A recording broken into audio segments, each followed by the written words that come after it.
मनोज, साथ ही साथ आपके पीछे मैं कुछ युवा वोटर्स को भी देख पा रही हूं और फर्स्ट टाइम वोटर्स के लिए वोट करना बेहद महत्वपूर्ण रहता है। अलग अलग संदेश हमारे देश के प्रधानमंत्री ने भी दिए हैं कि जो लोग फर्स्ट टाइम वोटर्स हैं वो जरूर घर से निकलें और अपने मताधिकार का इस्तेमाल करें। अगर कुछ फर्स्ट टाइम वोटर्स या युवा वोटर्स आपके साथ हैं तो जरा उनसे भी बातचीत कीजिए और मुद्दों को लेकर भी अगर बातचीत हो तो वो जानने की कोशिश कीजिए कि किन मुद्दों को दिमाग में रखकर आज वो अपने मताधिकार का, अपने वोट का इस्तेमाल करेंगे।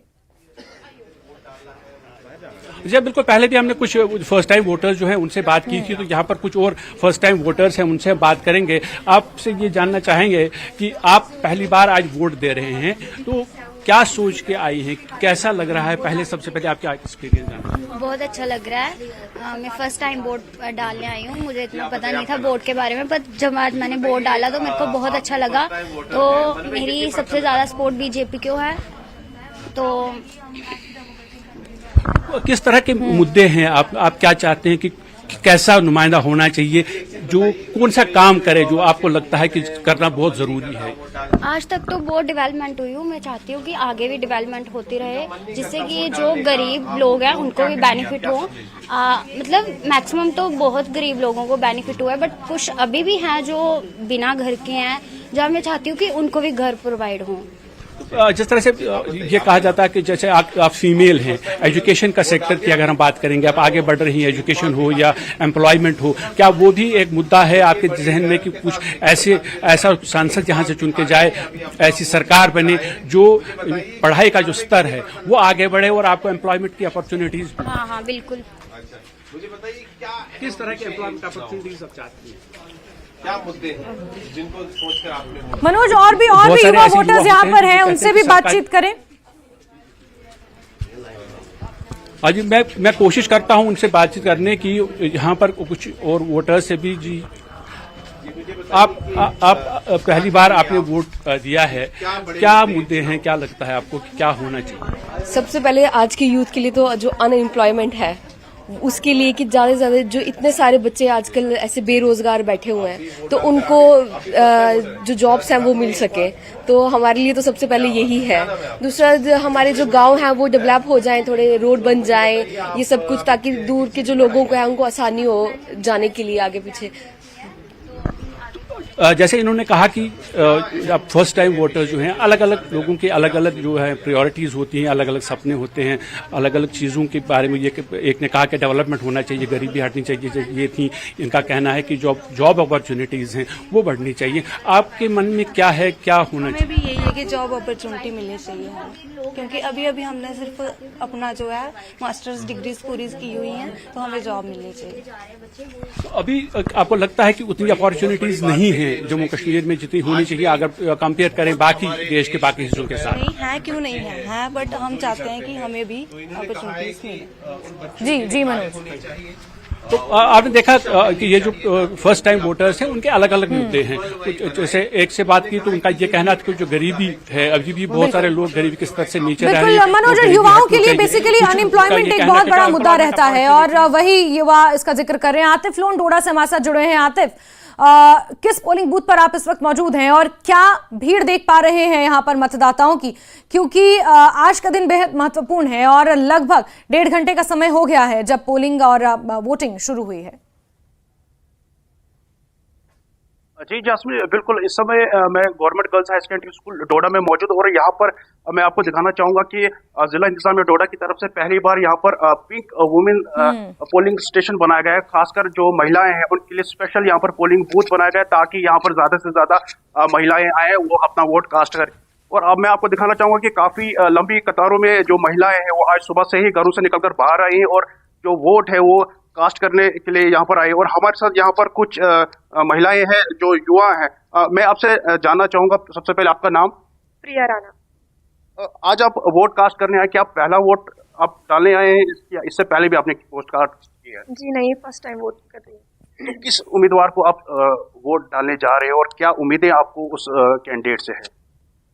जी मैं उसे ही वोट करूंगी, मतलब जिन्होंने मतलब हमारे इंडिया को, हमारे सबसे पहले तो हमारे डोडा को इन्हें मतलब कि जब से मोदी सरकार आई है उसके बाद हमारा डोडा बहुत डेवलप हुआ है, हमारा इंडिया बहुत डेवलप हुआ है, हमारी मतलब डिस्ट्रिक्ट सब कुछ बहुत मतलब यहाँ पर ठीक है बहुत आतिफ, development आतिफ है। जैसे हमारा ये डोडा कुछ है, चीजें होती पहले हैं बहुत आतिफ, छोटा ये सा कुछ था, चीजें हैं जो सार्वजनिक तौर पर क्योंकि पहली बार वोटर हैं तो उन्हें ये जानना जरूरी है, उन्हें ये पता होना चाहिए कि जब आप अपना वोट कास्ट करने जाते हैं तो आप उसे डिस्क्लोज इस तरह से नहीं करते हैं, क्योंकि ये फर्स्ट टाइम वोटर्स हैं तो कुछ बातों का ध्यान इन्हें भी रखना है और आपकी भी कुछ हद तक जिम्मेदारी है कि आप उन्हें ये सुनिश्चित करें। जी आतिफ। मैं और यहाँ पर महिलाएं हैं मैम, बिना नाम के आप बताएं कि आप किसको वोट करने जा रहे हैं? जी, हम एक अच्छी सरकार को वोट करेंगे। आतिफ किसको वोट करने जा रहे हैं सवाल नहीं है, सवाल ये है कि किन मुद्दों को दिमाग में रख के आज अपने मताधिकार का इस्तेमाल करेंगे, कौन से वो महत्वपूर्ण मुद्दे होंगे, क्या अनएम्प्लॉयमेंट होगा, क्या विकास होगा, कि क्या इकोनॉमी होगी, क्या देश होगा, कौन से वो तमाम मुद्दे हैं और कैसा महसूस कर रहे हैं, क्योंकि अनुच्छेद 370 के बाद बार बार ये कहा जा रहा है कि बहुत सी चीजें बदली हैं, तो क्या उस बदलाव को लेकर ये सहमत है? जी बिल्कुल, आप थोड़ा सा बताइए जो आप वोट डालने जा रहे हो, क्या उम्मीदें लेकर आप यहाँ पर वोट डालने आ रहे हो? बिना नाम के आप कैंडिडेट का नाम मेंशन ना करें, क्या उम्मीदें आपको उसके साथ? ये एजुकेशन अच्छी हो हर जगह पे। हमारा पार्कनग एरिया है डोडा डिस्ट्रिक्ट, यहाँ की एजुकेशन अभी भी कोई खास नहीं है, तो हर जगह स्कूल हो अच्छे। ठीक है आतिफ, बने रहिए हमारे साथ। मनोज, क्योंकि अनुच्छेद 370 के बाद ये कहा जा रहा है कि बहुत कुछ बदलाव आया है और हमने वो बदलाव देखा भी है, प्रत्याशियों का किस तरह का मुकाबला है उस पर चर्चा खत्म हो चुकी है और आज का दिन सिर्फ और सिर्फ मतदाता का है, आज का दिन सिर्फ जनता का है, क्योंकि जनता को तय करना है कि पिछले 5 सालों में सांसद ने जो कुछ काम किए क्या वो उनसे सहमत हैं या फिर वो एक बदलाव चाहते हैं। लेकिन कहीं ना कहीं अगर लड़ाई का भी जिक्र किया जाए तो दोनों ही जो यहाँ पर कैंडिडेट्स हैं जिनके बीच में मुख्य मुकाबला देखने को मिल रहा है, 2-2 बार से सांसद रह चुके हैं, तीसरी बार जीत की हैट्रिक लगाने के लिए मैदान में है, तो किस तरह का ग्राउंड जीरो पर माहौल नजर आ रहा है?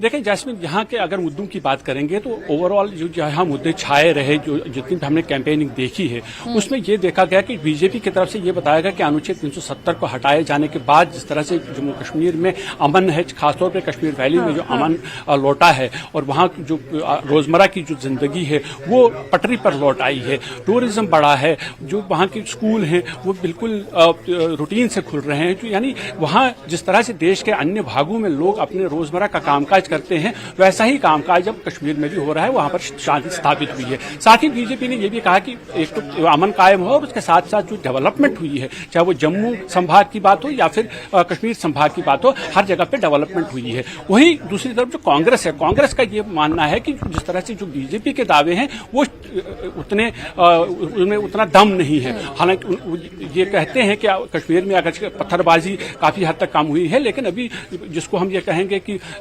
परमानेंट पीस वहां पे एस्टैब्लिश नहीं हुआ, उसके बारे में वो कुछ और तर्क दे रहे हैं। साथ ही जो वहां उन्होंने जो और मुद्दे उठाए हैं वो अनएम्प्लॉयमेंट का है और जो महंगाई है, महंगाई का मुद्दा है। तो कुल मिलाकर हम देखें कि जो अभी तक कैंपेनिंग हुई है, बीजेपी अपनी तरफ से अपना पक्ष रख रही है और दूसरी तरफ से अपोजिशन की जो जमातें हैं उन्होंने अपना पक्ष रख दिया है। और आज अब ये दिन आ गया है जब लोग फैसला करेंगे कि आखिर किन की बातों में दम है, क्या जो बीजेपी की तरफ से बताया गया वो सही है, तो अगर उनको वो लगता है तो लोग उस पर वोट करेंगे, या उन्हें लगता है कि जो अपोजिशन पार्टी है कांग्रेस की तरफ से जो दावे किए गए हैं, जो वादे किए गए हैं, क्या उनमें दम है, तो उस पर आज मुहर लग जाएगी। और यहाँ ये देखना होगा, सबसे महत्वपूर्ण ये होगा कि जो आज यहाँ जो उधमपुर कठुआ लोकसभा क्षेत्र है कि पोलिंग परसेंटेज कितनी होती है, तो वो जितनी ज्यादा पोलिंग परसेंटेज होगी जैस्मिन, तो उतना ही मुकाबला ये कड़ा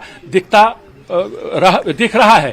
और यहाँ हम ये बता दें कि ये जो अगर उधमपुर कठुआ कॉन्स्टिट्यूंसी की अगर हम बात करेंगे, जो जिसके ज्योग्राफी अगर हम देखेंगे तो इसमें कठुआ है जो कि प्लेन एरिया है, कुछ एरिया उसमें जो पहाड़ी हैं, वहीं हम दूसरा उधमपुर में कुछ पहाड़ी क्षेत्र हैं, जो डोडा, भदरवा और किश्तवाड़ का इलाका है वो पहाड़ी क्षेत्र हैं, वहाँ के लोगों के जो मुद्दे हैं वो अलग अलग हैं। यहाँ हमने देखा कि जो आम लोग हैं, जिस तरह से यहाँ सियासी मुद्दे जिसका मैंने जिक्र किया दफा 370 के बाद जिस तरह की यहाँ बातें की गई हैं वो चीजें, लेकिन जो युवा है यहाँ का, युवा के लिए उसके अपने मुद्दे हैं। जैसे हमने कुछ अभी कुछ देर पहले कुछ फर्स्ट टाइम वोटर से बात भी की थी, तो उनके मुद्दे अलग हैं। वो जो पॉलिटिक्स से ऊपर उठ के देख रहे हैं इस सब चीज को। वो चाहते हैं कि गरीबी ना रहे, वो चाहते हैं कि एम्प्लॉयड की अपॉर्चुनिटीज जो एम्प्लॉयमेंट की है वो और ज्यादा बढ़ जाए। फैक्टर्स हैं जो इस बार चुनाव को प्रभावित करेंगे, जैसे कि चाहे वो डॉक्टर जितेंद्र सिंह वर्सेस चौधरी लाल सिंह की लड़ाई हो, ये अपने आप में एक बड़ा महत्वपूर्ण मुद्दा रहेगा। डॉक्टर जितेंद्र सिंह जहां जीत के दावे कर रहे हैं और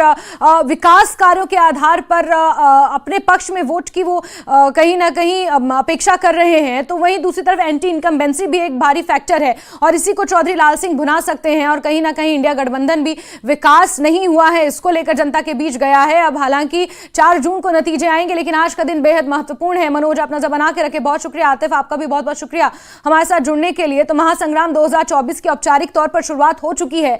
7 बजे से मतदान शुरू है और लगातार न्यूज 18 JKLH पल पल की अपडेट आप तक पहुंचा रहा है। अलग अलग पोलिंग बूथों से 2600 से ज्यादा पोलिंग बूथ बनाए गए हैं और 16 लाख से ज्यादा जो वोटर्स हैं वो अपने मताधिकार का इस्तेमाल करेंगे। लगातार इस खबर पर हम बने हुए हैं, लेकिन वक्त एक बहुत ही छोटे से